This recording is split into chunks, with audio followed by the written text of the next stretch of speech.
Help me reach 1,000 subscribes. Support the video with a like and leave your thoughts in the comments. I read every comment. Thanks. I didn't walk into my marriage expecting constant excitement. I knew routine would replace novelty at some point.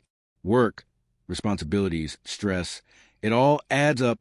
What I didn't expect was contempt.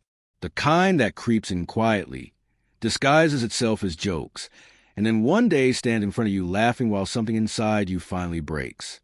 My name is James. I'm 38. I was married to Elizabeth for 11 years. Or maybe I should say I tried to be married to her for 11 years. Because somewhere along the way, she checked out, and I kept pretending not to notice.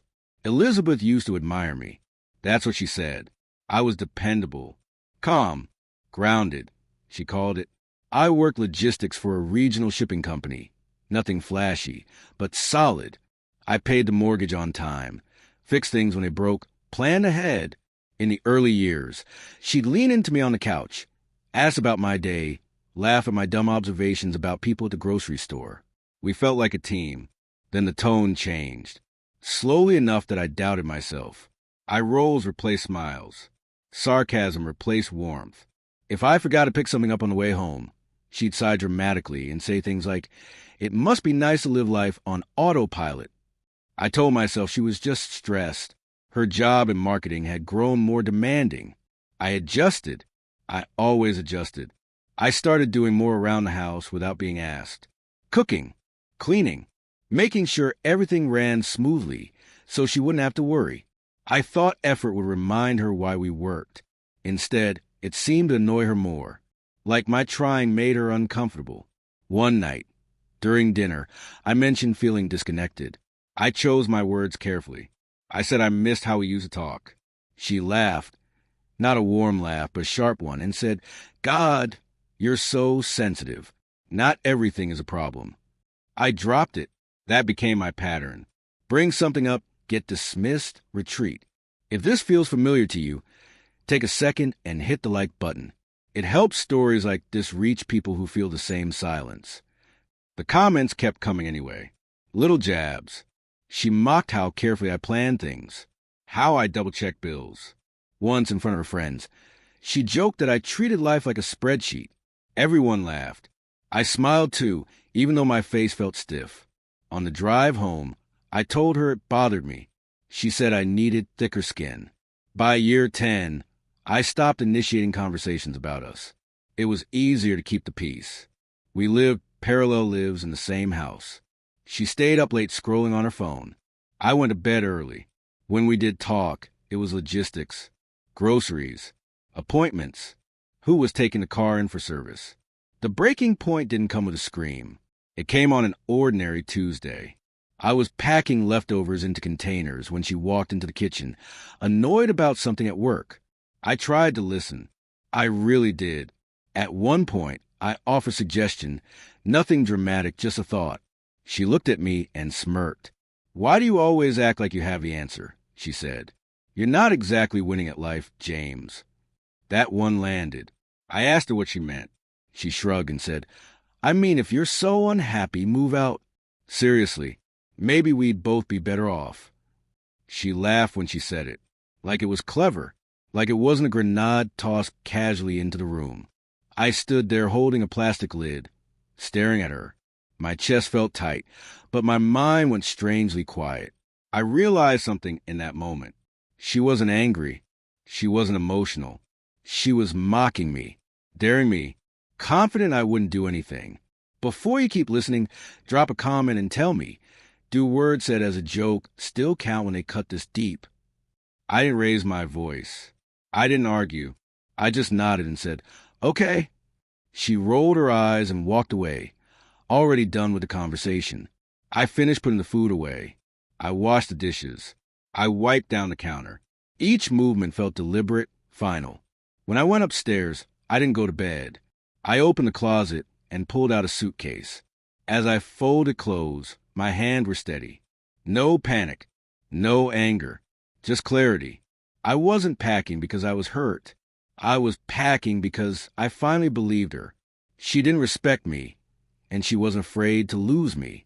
Halfway through, I paused and looked around the room. The framed photos, the neutral colors she'd picked, the life that was supposed to feel like home, but never quite did anymore. If you ever reach a moment where something inside you quietly said enough, type the word enough in the comments.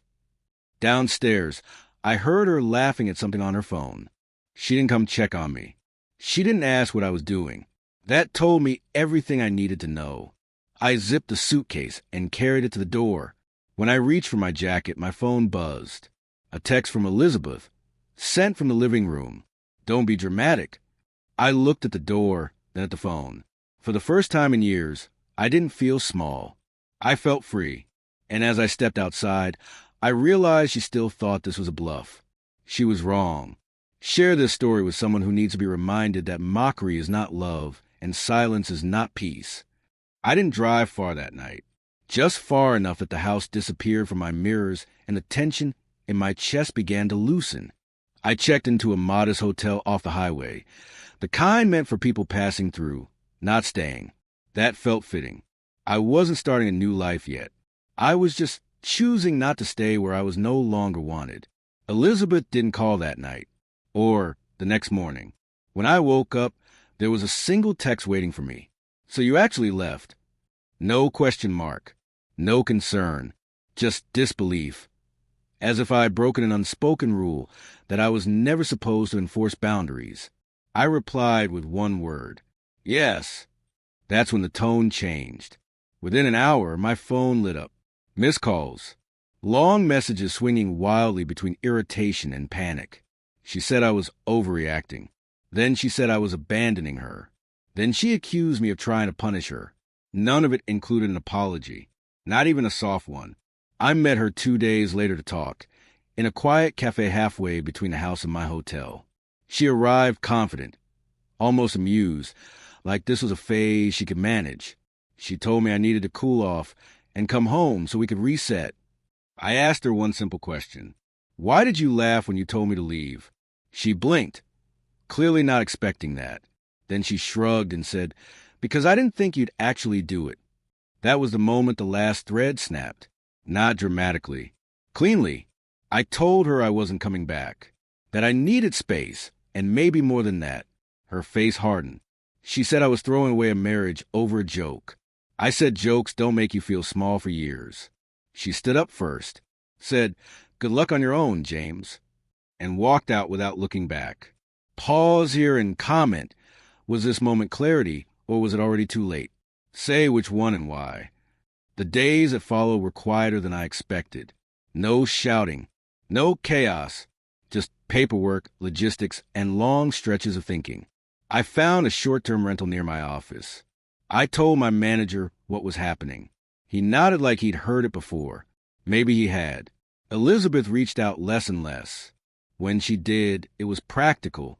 Questions about bills, about timelines, never about how we got there. I stopped expecting that conversation. Some people don't reflect. They were right. Weeks later, a mutual friend let it slip that Elizabeth had been telling people I stormed out and abandoned the marriage. I didn't correct it. I learned something important during that time. You don't have to defend yourself to people who only hear what confirms their version. What surprised me most was how my body changed. I slept better. I breathed deeper. The constant tension I'd normalized was gone, and without it, I realized how heavy it had been. Peace felt unfamiliar at first, like a room too quiet after years of noise.